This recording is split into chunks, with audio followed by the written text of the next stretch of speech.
Welcome, everyone. Thanks for joining today's webinar, How a Classic American Snack Brand Unlocked Its Amazon Potential. My name is Jeff Walkoff. I'm the Vice President of Sales and Marketing here at Marketplace Strategy. Marketplace Strategy is a strategic marketplace sales acceleration agency. We serve clients from startups to the Fortune 50.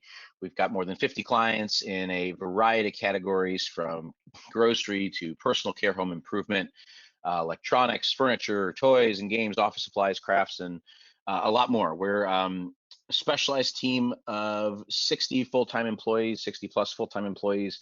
That includes strategists, designers, copywriters, advertising specialists in both search and the DSP, everyone trained and focused exclusively on Amazon and other online marketplaces. So before we get started, just want to go over a few housekeeping items. If for any reason you have to step away or miss a portion of the webinar, the entire session recording and the slide deck will be sent out as a follow-up. If you have any questions during the presentation, you can type them right into the question box in the GoToWebinar control panel. We'll bring them up during the question and answer portion at the end, and anything we don't answer during the webcast, we will follow up with directly afterwards via email. We're trying, obviously, our best to be respectful of everyone's time here today and keep things to just about 45 minutes or so. So today's presenting today, they're myself, Jeff Walkoff, Vice President of Sales and Marketing at Marketplace Strategy. Also joining us will be Sam Jennings, lead client strategist, also from Marketplace Strategy, and then our special guest today, Dave Colgan, Senior Director of E-commerce and Strategic Initiatives at Utz, obviously the subject of today's webinar. So if we just want to kind of jump in to the agenda here, we're going to start off. I'm going to give it over to Dave, and he's going to discuss a little bit of background on Utz, if you're less familiar, on just kind of where they've been and history of the company and their history on Amazon. Second, we're going to talk a little bit about the path to success on Amazon, typical paths to success on Amazon, and kind of what makes Amazon a unique channel in that regard.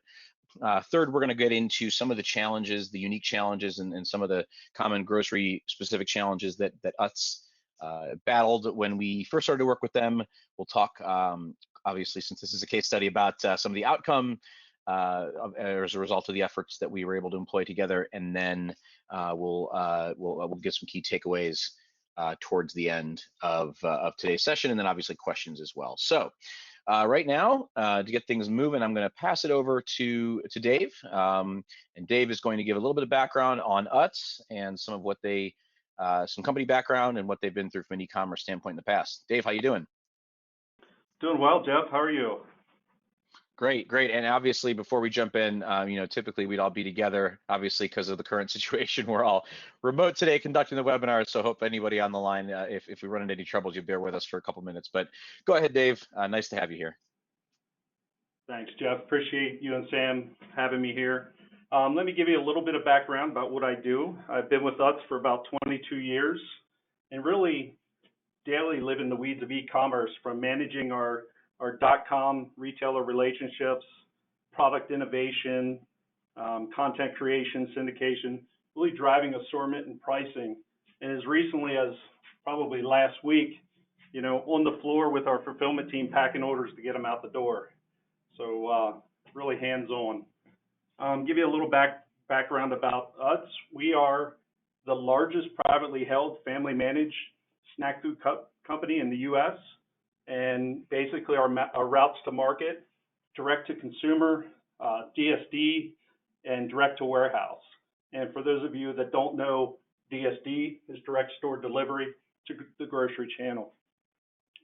Give you a little history of sort of that .com journey. I guess it was about 2000. Our now CEO of our company started our first online store. It was kind of an out-of-the-box Yahoo store.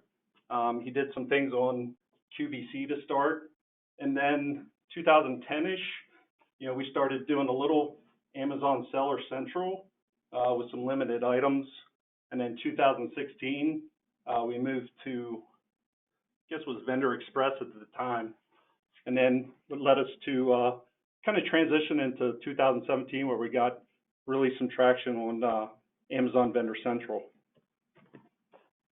So it's a little more, I guess, history of us on Amazon. I mean, naturally, we were kind of born out of our catalog mail order business, and we kind of had some understanding, back in the 80s of how to do some direct fulfillment.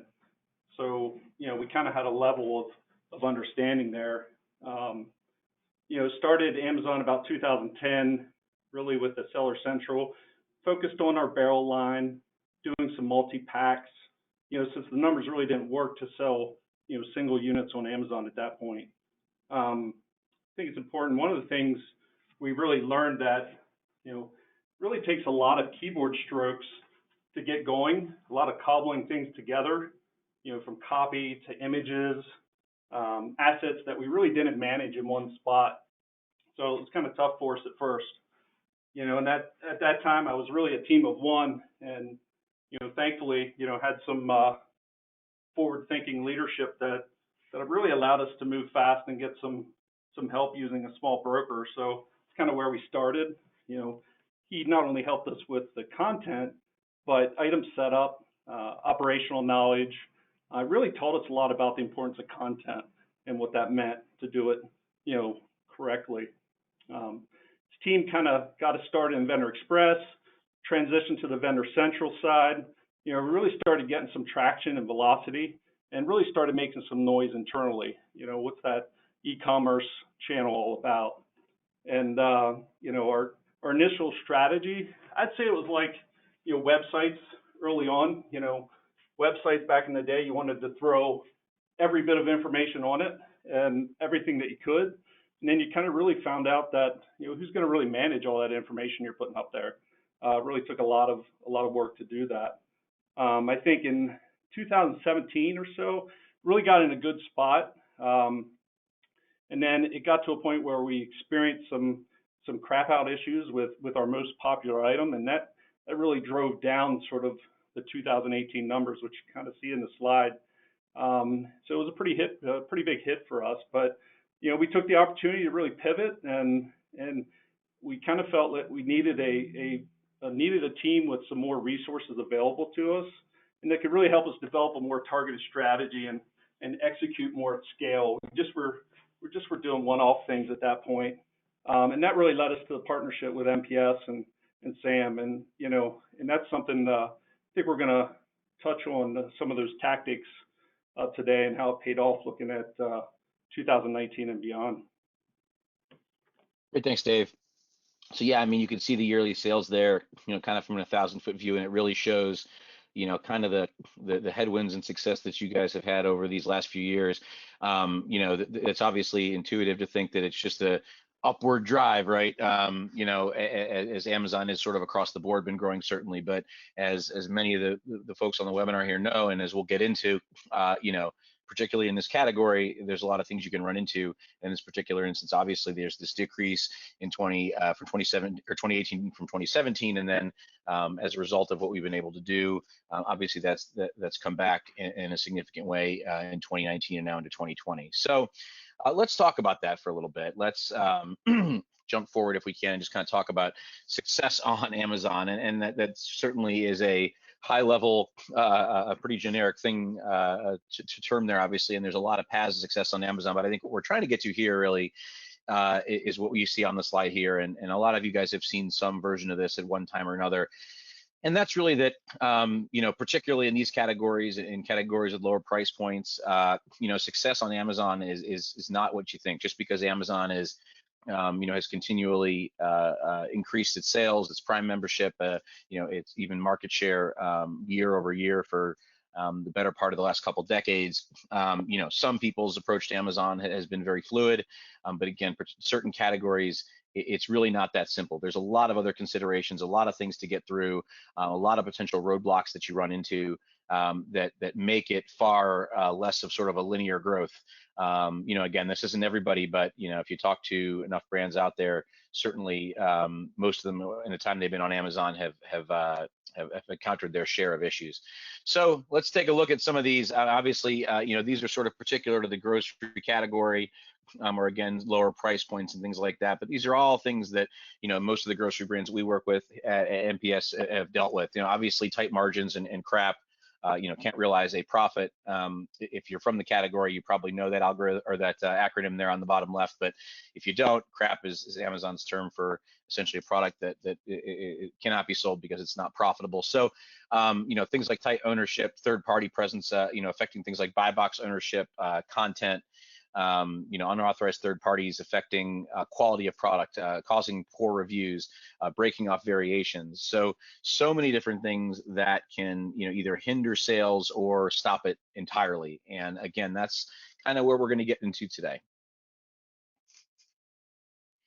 So we're going to start, as I said, by talking about some of the challenges that Utz had to overcome, particularly coming from 2018 when things were down. And getting things back into shape to where they could grow. The first thing we're going to talk about before I pass it on over to Sam is the first challenge is crap again and profitability issues and how they kind of got around that. The second thing is more focused on product packaging and just kind of the general prioritization of the catalog and some important thoughts that had to be put behind that. And then third, as we all know, as soon as sales start to increase on Amazon, suddenly that third-party presence starts to uptick as well, and they cause a whole new set of problems. So we're going to talk a little bit about how Utz and MPS dealt with that increased third-party presence as well. So without anything further, Sam, jump in and let's talk about profitability. Awesome. Thank you very much, Jeff. Great to be here. As Jeff mentioned, my name is Sam Jennings. I'm a lead client strategist at MPS. Basically, that means I kind of guide and work directly with brands like Utz through the grocery category and other categories on Amazon to kind of understand their situation and help them to find growth on the platform. Dave and I have been working together for probably about 1.5 years now, which is pretty amazing. Seen a lot of the highs and lows that he discussed, and have also eaten my fair share of Utz snacks, especially working from home right now. So it's been a great partnership, and excited to kind of talk about some of these challenges that we've been faced with. So first challenge that we're going to talk through is this idea of crap, and then kind of looking at your catalog from an item level standpoint and understanding profitability. So this idea of crap, Jeff alluded to the acronym that stands for can't realize a profit. If you are a CPG or a grocery brand on Amazon, or really any category for that matter, other categories besides grocery experience this. You may have had a situation where, all of a sudden your 1P Vendor Central offer is gone from one of your ASINs. And, you look into the inventory, you see that Amazon still has inventory. Everything looks fine on the back end of Vendor Central, and you're kind of wondering why this might have happened. If that sounds familiar, you may have kind of dug into this a little bit yourself. A lot of times it's due to the fact that Amazon has kind of deemed your product financially ineligible. So that's what goes back to the acronym of can't realize a profit. It was actually a term that was coined by Amazon's internal finance team, and I think it just kind of made its way to the general public of all of the Amazon nerds out there. So it's definitely a fun term to throw around, but it's very serious. I mean, at the end of the day, it's another one of those kind of black box Amazon algorithms that we don't know exactly how it works. We just know that Amazon has a way of kind of defining thresholds of what profitability they want to hit on an ASIN by ASIN basis. They're not going to notify you when your item, quote unquote, craps out. So it's really up to the brand to kind of understand this and understand all the ways that they can approach it. And just to quickly, I mean, it's kind of obvious, but to talk to the results of what happens when an item craps out, because you're losing the buy box and your offer is being taken away, you're essentially losing all of the potential sales that could have happened when you did have the buy box of that item. So your sales velocity is going to drop significantly. And as many know, that is going to be a pretty big detriment to your overall, the flywheel effect for that specific ASIN. So this is definitely something that we want to avoid at all costs, and something that we want to kind of understand how it works so that we can protect against it. So just to kind of give some more background on, how brands might approach this and ways that they can kind of understand it. At the bottom here, we've kind of got the top reasons that an item might crap out on Amazon. So the first one being Amazon has a price matching algorithm. They look at all the other retailers that are out there to see what, if your UPC code is being sold on those other retailers and what price it's being sold for. Amazon wants to offer the customer the lowest possible price point, so they're going to go ahead and match those other retailers. And often that brings the retail price on Amazon down, which can affect that profitability. The second one is, you might have too much on-hand inventory. Amazon might have ordered too much at one time, and then in order to try to move through some of that inventory, they may actually drop the price point. And then the last one, which again is a little bit more grocery specific, but we've definitely seen it in other categories as well, is a low cost to weight ratio product. So if you have a product, we have an example on the slide, such as a 2-liter bottle of Diet Pepsi. You can imagine it's a pretty cheap price from a retail standpoint at $1.58. It's very heavy, it's bulky, it's going to cost a lot to ship that item. So for Amazon to sell that at $1.58, it's not going to be profitable. So that kind of goes back to the idea, and we'll talk about that today, about how that's affected Utz, being a manufacturer of snacks. They sell things in barrels, big boxes. There's a lot of air that's going into the chip bags, things like that. So just to kind of go off of that last point, an interesting note is the reason that Amazon came up with the Prime Pantry program is to kind of forego some of these profitability issues, because if they can put, a 2-liter bottle of pop, your toothpaste, some soap, and a few other snack items into one big box and ship all those together at a much higher price point, they're going to be able to make a profit off of that, as opposed to just shipping that single each bottle of pop by itself.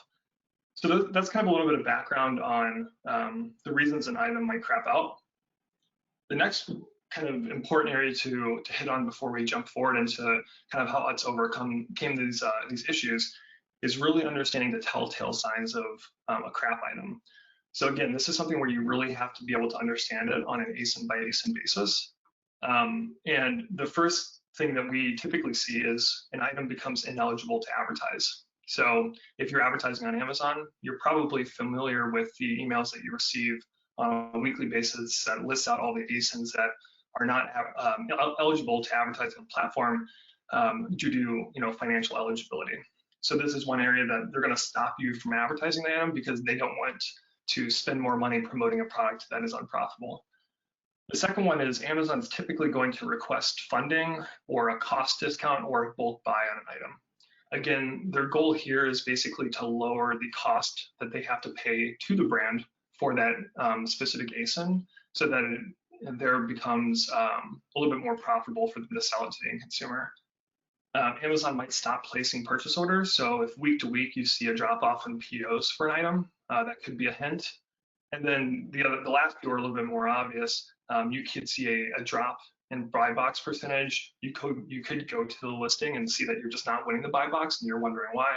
Or you may actually are seeing a decrease in your overall sales, ordered sales, ship COGS, whatever that metric may be that you're looking at. So all of these things are very important to keep an eye on, on a daily, weekly, monthly basis, to make sure that you kind of have this monitoring in place to understand, when these things might happen. This is a little bit more reactive. What we're going to talk about on the next slide here is how to be a little bit more proactive with your approach to identifying crap and then overcoming those issues. So we'll go back into kind of how Utz approach this process specifically. So the first thing that we kind of did collaboratively with Utz is we analyzed profitability across the entire catalog on an ASIN by ASIN basis for both Amazon and Utz. And we'll show a diagram on the next slide of how we did that, but it's really important to, first of all, make sure that Amazon is making a profit so that they're not, crapping out and turning off your products. And second of all, it's important for Utz, or the brand that's selling the item, it's profitable for them as well. Especially in grocery, margins are limited, so it's important to understand which items in your catalog are more profitable than others, especially if bottom line is an important KPI, when measuring your success on Amazon. The second piece is to, after doing that analysis, create a crap list. So this can be both items that you know are currently crapped out, and then also ones based on the profitability that you're seeing that are at risk of crapping out in the future. And then on an ongoing basis, you want to be monitoring these items to keep up with and understand, whether or not they're crapping out, if anything has changed from a retail price standpoint that could affect it in the future. And again, kind of allowing you to think more forward-looking about what your plan is with these specific ASINs. The third piece here is really to understand all of your go-forward options. So this is something that we're going to talk about more in depth on the next slide, but there's a lot of different choices here of what you can do for each of your ASINs that might be experiencing profitability issues. The fourth piece is really creating a game plan based on those options that you have for your top sellers. So it's obviously important to look at kind of take a top-down approach, understand the items that are really driving the majority of the sales, and knowing if they have profitability issues and figuring out, okay, even if this isn't crapped out right now, what is the future plan for this item in case it does crap out at some point, to make sure that you do have that contingency plan in place, and you're kind of working towards that success in the future. And then the last one is what we're calling kind of crap proofing your future assortment. So this is something that Dave and I worked on collaboratively a lot over the past couple of years. It's really understanding, okay, which items do we have in our catalog that are performing really well right now, but are either crapped out or will be crapping out in the future, and what new items can we create based off of the data that we have, to know what kind of items will work for Amazon and be profitable for Amazon that we can add to our assortment to kind of basically take over sales that might have been lost from these crap issues. Yeah, Sam, I think it's important to note there too, if you go back on that slide, that at the end of the day, you listen to the data, you really have to understand that there just are some things that aren't going to work for you online, and you just have to understand it, adjust, and move on. I think a good image of that pork rind barrel there, we sold that item. That was the item that we sold as a single barrel that did crap out for us, and we pivoted very quickly to developing a 2-pack option, which is one of our highest selling items on Amazon now. Yeah, absolutely. That's a great point. A lot of this, I think, we're talking about challenges here. A lot of these things really allowed us to take a step back and think more forward-looking. If we hadn't run into these issues, we probably would have at some point, and it could be now when we're actually experiencing a lot of growth with these items. So it's kind of a blessing in disguise for sure. So on to this last slide here, continuing to talk through profitability. We've reviewed the overall process to understand profitability on a SKU level. It's now important to kind of go through all of the options that we have with a crap item. So the first one on the right-hand side here, going through this list, is basically to deal with it. As Dave mentioned, there's going to be items that at their foundation are just not going to be profitable for Amazon or the brand. We have to understand that and move forward. The second one is that you can lower the cost or fund the item. So basically you're paying Amazon to keep the lights on for that ASIN. The third one would be to leverage Seller Central and go 3P. So Seller Central does offer a little bit more price control. So that could be an option to control that retail price to ensure that the item is profitable. And at that point, you don't have to worry about Amazon retail and them deeming your products unprofitable. The last two pieces I think are most interesting, and really the most strategic piece about this is how can you create new items that are going to replace, just as Dave mentioned with the pork rinds, how are you going to create new items that are going to kind of replace items that have crapped out that we can ensure will be profitable moving forward and long into the future. And a lot of the ways that we do that is actually by creating multi-packs or adding something to a SKU that makes it unique. And a lot of times the goal there too is by making it unique, you're able to use a new UPC code, and you might not be at risk of Amazon price matching other retailers. So I mentioned on the last slide, one exercise that we go through is really understanding both Amazon's profitability per unit and then Utz's profitability per unit. So if you look at the graph here on the left, this is an exercise that we do to do that calculation for each ASIN, and then graph it in this diagram. So you can see basically we've got these four quadrants here. For example, if we have an item that is super profitable for Amazon and very profitable for Utz, that's obviously a winning item. We're going to lean into that item. We're going to advertise it more. We're really going to put a lot of focus there, and we know that it's a SKU that's going to last a long time for us. But for example, if it's an unprofitable item for Amazon, but it's profitable for Utz, and it's a top seller, we actually might want to consider reducing the cost that we sell it to Amazon for, or funding that item so that we can make sure we keep the lights on for Utz because it is such a profitable item that works well, and we scratch Amazon's back and make sure it's profitable for them too. The next one would be if it's good for Amazon, it's profitable for them, but it's unprofitable for us as a brand. Something we might do is decide to remove that SKU altogether from our catalog if it's very unprofitable for us. The other thing we might do is just keep the lights on. We won't advertise that. We won't put any additional media dollars behind it, and we'll think of, okay, what can we do in the future to replace this SKU? And then the last one, if it's unprofitable for Utz and it's unprofitable for Amazon, that's one of those items where we're probably just going to have to cut our losses, and we're going to have to figure out a new item or a new multi-pack situation like that pork rind, where we can basically take over the sales that we previously had before the item crapped out. So these are kind of like all the different scenarios you have to look at. Like we've said many times in this webinar so far, everything is very ASIN specific, and you have to kind of create that unique strategy. So kind of moving past this first challenge here, we used a lot of different strategies with Utz to kind of overcome these specific issues with crap and profitability. After that, we kind of started to hit this stride in 2019 from a sales standpoint. And then kind of going into our next challenge, we ran into some more of the packaging issues, which Dave is actually going to walk us through now.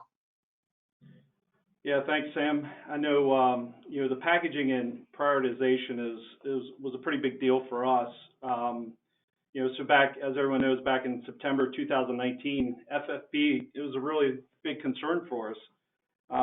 When we looked at it, it was upwards of 75–80% of our catalog faced getting hit with chargebacks at that point because we didn't meet their SIOC requirements. Really this FFP movement for a manufacturer really meant manufacturer's frustration for us. So we had to really think about what are we going to do there to combat that. I mean, in Amazon's eyes, if you guys don't understand, ready to ship can be accomplished by basically two packaging types. You have FFP, which is tier 1, or you have SIOC, or ships in own container, as tier 2. And really looking at each one of those, tier 1, the frustration-free FFP, that's packaging that meets tier 2 requirements, but it's also designed as an easy to open with minimal packaging and has to be curbside recyclable materials. Where in tier 2, which is where we kind of fell a lot of was the ships in own container, the SIOC packaging. And that's packaging that's really designed to ship to the customer in the same container, the way it's received at the Amazon's fulfillment center, and not following these potential or these requirements, it really would have hit us with a $1.99 chargeback for each unit received at their FC. So that was something that really would have took a big hit to our profitability. So if you really take a step back and think about it, we're a legacy snack food manufacturer born out of direct store delivery. We're serving grocery stores and convenience stores and things like that. And our case packs and boxes, they're just not designed with e-commerce in mind, and certainly not designed to meet the requirements that Amazon was really kind of putting on us at that point. So, changing our boxes, how our manufacturing team packs off the line, simply for us in an emerging channel at that point, it was just too heavy of a lift for us to really even consider. So, when I look at that, go to the next slide. I think the saying, there's tons of sayings that you could put behind that, but I like the one that basically says, who moved my cheese, right? So we had to find new cheese. Basically, with this being put in place, it's something that we had to do. And some of the things that we looked at were really looked at, can we do Seller Central and FBA? Didn't really work for us great. But did we want to look at a 3PL partnership, somebody to really do the fulfillment for us and send it? We just identified some items we felt we could really easily get certified and converted a couple without really disrupting our business.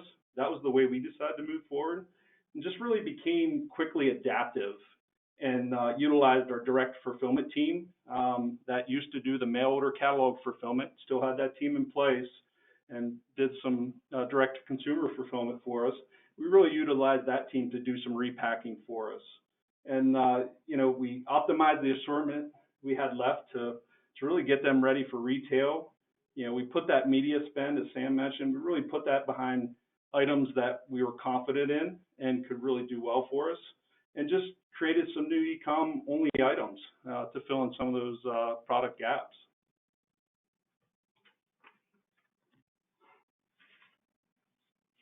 Awesome, that's great info, Dave. And I think on this next slide here, Dave highlighted really the importance of prioritizing our efforts there at the end. So we had a pretty sizable catalog for Utz, previous to these packaging changes, and then based on all of the different go forward strategies that we looked at as potential options, a lot of the SKUs we had to actually pause to avoid those chargebacks. So what we were left with was a little bit of a smaller, streamlined assortment that we had on Amazon. And the nice thing about this is it really gave us a unique opportunity to take a fresh start and really look at this more limited SKU count, tighten things up, and go through a process where we really understood what was going to work for us and where we wanted to put those media dollars and kind of all the other things that go into the overall Amazon game plan and strategy. So this diagram here is kind of the way that we think about this, how MPS outlines the prioritization process. So the first thing that we look at, which is to us most important, is individual product performance. So we look at the historical sales velocity of an ASIN. We look at the product maturity. So how long has it been on the platform? How is it operating from a retail readiness standpoint? All those different things. And then we also take into consideration CRAP and just overall profitability of that item. The second bucket is the business factors. So working with Dave, we understand Utz's margin percentage and their profitability for each item.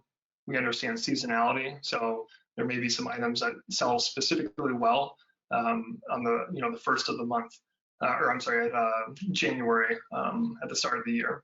And then also from a supply chain standpoint, are there any restrictions or any items that we need to focus on more? And then the last bucket is the search opportunity. So I think the first two are kind of obvious. The last one is a little bit more ambiguous, and it's tough because Amazon doesn't always arm you with the data. You kind of have to look for it yourself, utilize tools. So the first one we do is we understand the organic visibility of an item. We want to put more focus on items where, let's say we rank, our BSR for an item is 10, and we want to get it up to number 1, as opposed to working on an item that has a BSR of 1,000. There's a lot less ground to gain there. So that is a super important piece to kind of understand the organic opportunity. The second piece is search volume. We want to make sure that we're working on items that have a larger market size. We want to focus our time and effort on keywords that have a good amount of search volume behind them, and matched with that organic visibility is very important. And then the last piece is understanding the competition levels within your category. So going after specific categories and ASINs that align with those categories where we feel like we can make more of a dent because there might be a little bit less competition, or we feel like our product specifically has a unique differentiator that might allow us to kind of get into that market and get to new consumers easier. So we take all three of these buckets, we analyze each ASIN, and then out of that, we're able to kind of create a prioritized list. And we typically look at things in tiers. So we'll have, tier 1 products, tier 2 products, tier 3 products. And then we'll understand how those different tiers play into our media investment, how many dollars we're going to put behind those items, our media strategy, what tactics are we going to use. Maybe we'll go a little bit more upper funnel, leverage DSP for those tier 1 items. And then also other things like our content efforts and, really our overall game plan of how we're going to approach Amazon for that brand. All right, so transitioning into challenge number 3. Now that we, with Utz, we kind of work through a lot of those profitability hurdles that we mentioned in the first challenge. We redefined our assortment through the packaging issues that we had in the second challenge. Now Utz was really starting to make some strong progress. This was, I think, probably halfway through 2019. We started to invest a little bit more in media, and we really started to see that flywheel in action, which was really exciting. And as the sales grew in the account, the amount of third-party sellers that were reselling Utz's items and the aggressiveness of those 3Ps really started to increase proportionally with our sales. This is something that I'm sure many CPG and grocery brands are aware of. Is from a third-party standpoint, you want to latch on and try to take sales away from the top sellers, not the items that are selling the least. So as a brand's sales grow, naturally the amount of third parties that they have to fend off is going to grow along with that. So this has always been an issue. It didn't happen, specifically in that Q4 timeframe of 2019 or anything like that. It's an always-on type of situation, but it really did start to pick up. As many know, it's kind of a never-ending game of whack-a-mole, is what we like to refer to it as internally, and it's something that we always kind of have our eyes on. So it's the 3 or 4 things that we're outlining here are really the main tactics that we see third parties taking in order to steal sales away from the Utz brand and other grocery brands. And what's happening here is Utz is losing sales, losing buy box from these activities. It's also creating a poor brand experience. They may be changing the content, changing the imagery. We might be getting poor reviews from these third parties. So it's really important, even outside of the sales perspective, to make sure that we are, battling these third parties to ensure that our brand presence is still clean and the way that we want it to look on Amazon. So just to walk through a few of the tactics, the first one that we see most often, and what we actually have pictured here with the popcorn item, is something we call variation piggybacking. So this is where a third party will create a different variation name, or they will create multi-packs, and they'll jump on our listing, typically with an FBM offer, sometimes an FBA offer, and they'll try to steal sales away from our primary ASIN that holds most of the reviews and most of the sales velocity. So our strategy here is to remove those third parties, but again, that's very much a game of whack-a-mole. The next one is duplicate listing creation. So a lot of times these third parties will find top selling ASINs, they'll create a new UPC code, and then they'll actually create a completely separate ASIN for the exact same item that we're selling. Again, to try to get the consumer to not look at our item and look at a competing item that's the exact same offer. And then the last one, which I mentioned already, is the idea of changing or stripping content. So third parties can at times affect our content on our pages. So we need to keep kind of a constant eye on those types of situations as well. Yeah, Sam, I think it's also important to call out that, if you aren't really thinking about distribution, you really need to be.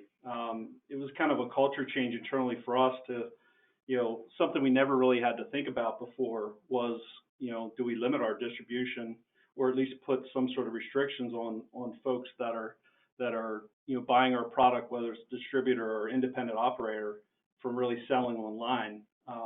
We feel it's important. Obviously, we got to protect our brands and make sure what's being published online is the correct content, and folks are really getting what they paid for. And basically, without having any of that control, we risk just competing on price, and at that point, it's nothing but a race to the bottom. And it's just not something that, it's not part of our strategy. Yeah, absolutely. That's extremely important. Is we can do everything we can to fight against these third parties, which we have kind of outlined on this next slide here. But it is important to kind of foundationally understand how your partners that you have in other channels are going to be affecting the Amazon channel. So how did us kind of start to overcome this? What we do at MPS is we try to do regular duplicate and variation audits across the entire catalog. So identifying where third parties are duplicating our ASINs and selling on separate listings, or they're jumping onto our variations, changing names, things like that.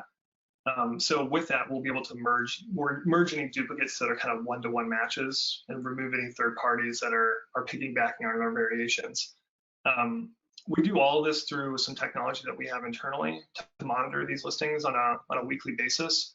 And we're also looking at things like content and imagery to see if that changes as well, so that we can be alerted and make sure that we jump back into Amazon and make those updates. The other thing that we are doing too, which I think is really exciting, and that we've kind of started to do more in 2020, is monitoring listings that third parties are selling, especially multi-packs, and understanding if they're high sales velocity items that we may be able to adopt and add to our assortment. So an example here is the pub mix. We sell the 1-pack 44-ounce of pub mix. It's one of our top sellers. It's best seller in the snack category. And there's a third party that's selling a 2-pack for a considerably higher price point. And most consumers would be smart enough to know that they should buy, 2 of the $7 items, but there's a lot of uninformed consumers out there.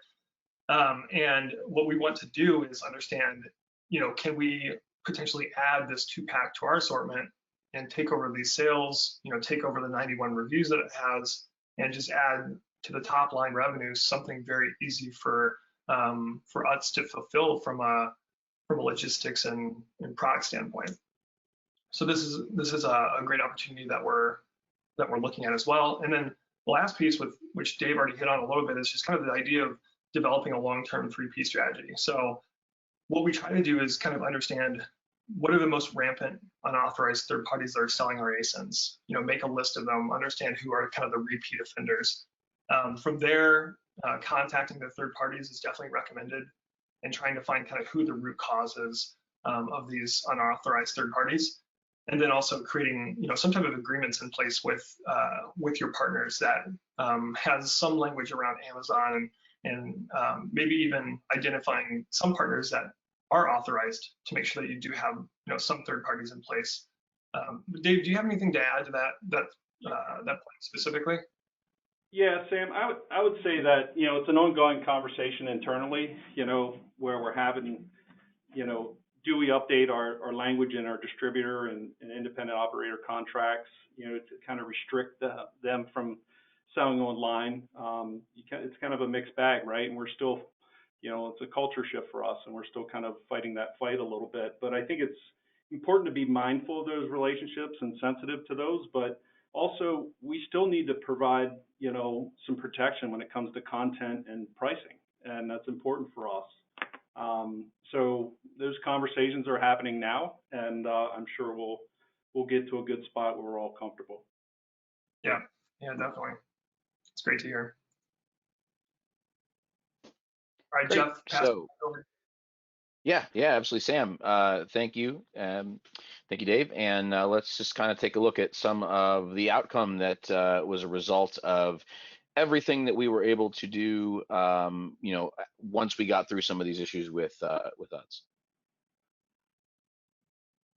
All right, awesome. So, yeah, I kind of wanted to just run through this slide at a high level here. This really depicts all of the challenges that we've talked about thus far. Depicts a lot of the highs and lows that we've discussed. As you can see, in 2018, we kind of talked about those crap issues where Dave mentioned that their top seller actually crapped out along with a handful of other items. And then you can kind of start to see that there was a little bit more upward progress going into 2019 based on creating strategies to overcome a lot of those profitability issues. Then in early 2019, kind of going into Q1 and Q2, that's where a lot of our content and our organic optimization started to take hold.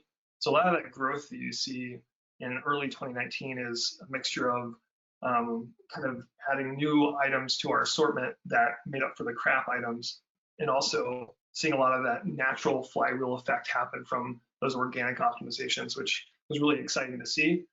And then as we got into Q3 of 2019, you can see when we hit that FFP roadblock where Amazon kind of restricted some of our products, and we had to, again, take a step back and kind of look at our assortment and understand what we were going to move forward with.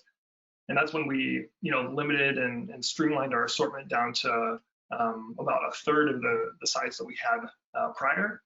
And that's kind of the drop off that you can see there. And then in Q4 was really when we hit, our biggest stride yet.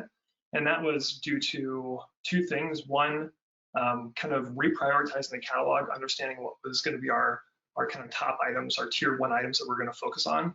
Kind of adding some of those newer items, 2-packs, things like that, creating some SIOC items. And then from there, really investing a little bit more heavily in media and starting to lean into some of those tier 1 items. So you can see that from 2018 to 2019, we grew about 170%, which was obviously really great growth to see. And then 2020 year to date, which is looking at most of Q1, we're about 427% up year over year. So we really started to hit our stride with our assortment. We feel really strong from a profitability standpoint, strong from a packaging standpoint, and now we can start to work on a lot of these other things to manipulate that flywheel and see a lot of that organic growth, which is super exciting. Dave, do you want to kind of talk about how this growth has been viewed, internally at Utz? Yeah, I mean, well, first off, I think I'd say, looks like FFP was pretty good to us, right? So why didn't it happen sooner to really go through that? But 3 years ago, I'd say that an e-commerce account here at Utz, wouldn't even been ranked in the top 100 customers we served. And today that's obviously a much different story. And in the last 12 months, we've really been able to increase our share on Amazon.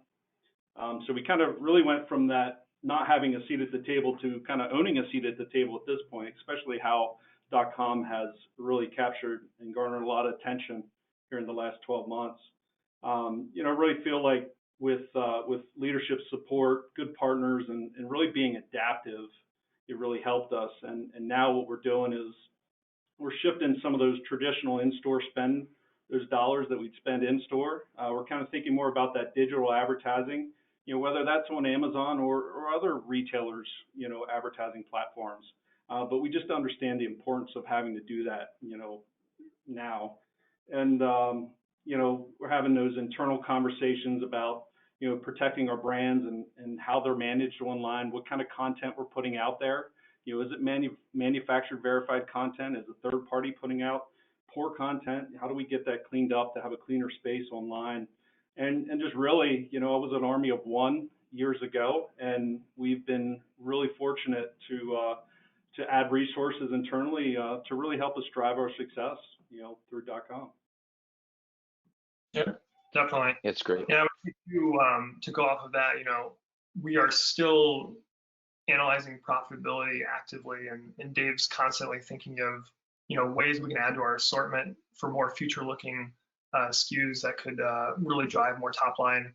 We're always looking at the third parties and understanding other potential packaging updates that Amazon might make down the line. So this is not a set and forget it thing. We know that these are not all the challenges that we're going to hit, but definitely kind of keeping an eye on all the things that we've learned in the past 2 years to make sure that we keep those in the back of our mind and continue to kind of drive the strategy forward based on what we've learned. Yeah, that's great, Sam. I mean, so many good points here. I mean, you can really see at the end, if you just want to jump back for 1 second, I mean, just the fact that obviously the 170% happens as you tackle some of these issues and start to kind of get things in a more healthy place. But when you really see that growth is sort of that next step. You don't stop once you fix everything. You continue to analyze, you continue to look at everything, you continue to, they continue to lean on our partnership, we continue to provide value. And then, really that's when the moderate growth can become really significant, when you can start to, once you fix everything, then you can really refine and focus on sales acceleration. So let's we have a little bit of time left. I want to show a few things that just some examples of some of the stuff that we did, and some of the things that kind of helped us as we once we got over these issues, and once we were able to really focus more on sales and everything. Obviously there's Content, which was a big part of this. Grocery content is very hit or miss. Sometimes you have brands with fantastic content, and sometimes it's not that way. In this case, this has done been really helpful for them from a conversion standpoint. So people really understood whatever it is, the health benefits of the product or certain features of the product. One thing we like to always point out is that Cambridge template, which you can see there on the mid left. When particularly grocery, when there are a lot of different sizes, a lot of different, not only sizes of product, but also pack sizes, it's very difficult for someone to kind of ascertain when they go down a search result page, exactly what it is that they're getting. Is it a 12 pack? Is it 12 packs? Is it, one bag, right? So this is something we institute, particularly in this category, that usually has a really great effect as far as driving more people to the product pages and converting. Obviously, you can see on the right there a pretty significant build out in the product image library, lifestyle images, informational images, everything that's going to make someone really get a sense of what the brand is, but also help them convert as well. On the next slide, just a little bit more here. Obviously, A+ pages, right? Further down the page, probably not as much of a priority as the product images, which are above the fold. But you can see here, if someone scrolls down to see reviews, we really want to grab their attention with an image, with a group of images that's really branded well and really not only speaks to the call outs of the product, but also again do a really good job of establishing the brand. And then next, I clearly, once you do get things in place, a huge part of Amazon at this point, just given the competitive nature of the platform, is scaling advertising. So that was certainly a big part of what we did towards the second half of 2019 and now obviously into 2020. The returns have been, obviously return can vary pretty significantly depending on category. We've gotten around a 5-to-1 with them, which is for what they're selling in their category and the price point.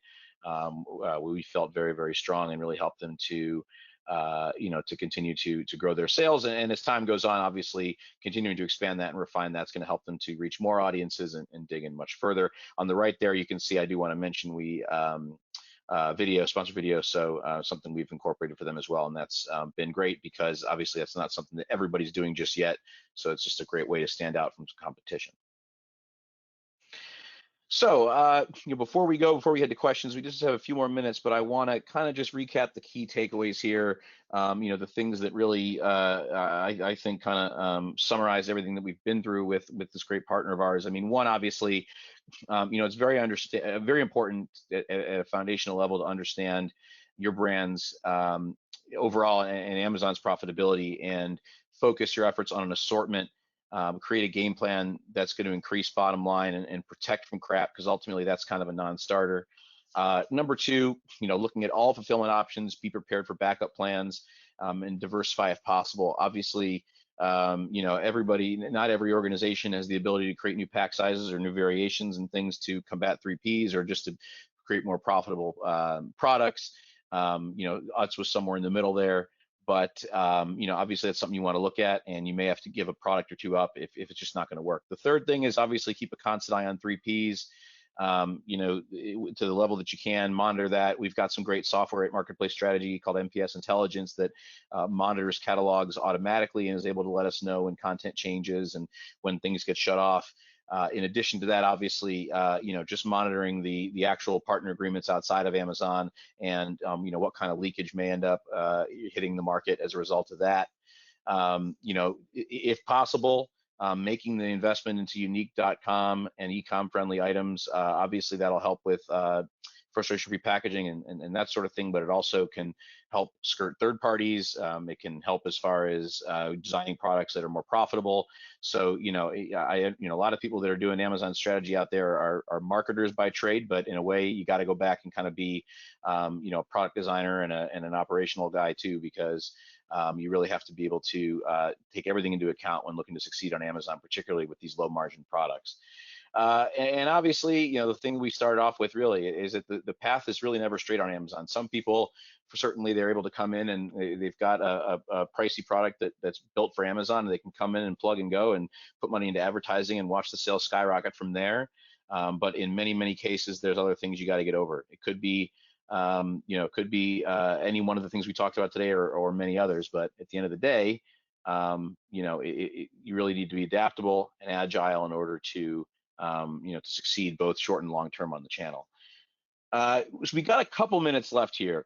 One thing I wanted to do really quickly, and we'll follow up with some questions, but we said we wanted to talk a little bit about coronavirus, about COVID-19, and and exactly how, obviously that's something that's continuing to evolve. And with Sam on the line and Dave with you on the line, I just kind of wanted to have you guys maybe talk for just a couple minutes before we jump off here about how that has been how you guys have seen that manifest itself on Amazon, what the challenge has been so far and how you guys are dealing with it. So maybe just a couple minutes before we jump off, if you could talk about that, I think that'd be really interesting to get that perspective.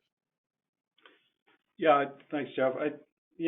First off, I'd say that we're pretty blessed to be in the food industry. Obviously, with food and grocery being still considered a priority for Amazon to still obviously bring in through their FCs. So we haven't seen really any impact there. Matter of fact, I think we just got some emails today about Amazon actually opening up more items to be able to be accepted now into their FCs. So we haven't really seen an impact there. And matter of fact, the last 2-3 weeks we've seen unprecedented growth, which is great. It's not a great way to get it by any means, but it's a real true testament to our manufacturing team, fulfillment team, logistics teams here. We have, I guess upwards of 4,000 associates spread across the U.S. and just everybody is really going above and beyond to make it happen, keep the pipeline full. So from a food standpoint, we're not really seeing an impact. From a channel standpoint, obviously .com's through the roof. We're seeing some tremendous growth there. And really what we're finding is that our convenience and food service business seem to be the areas of which are suffering the most at this point.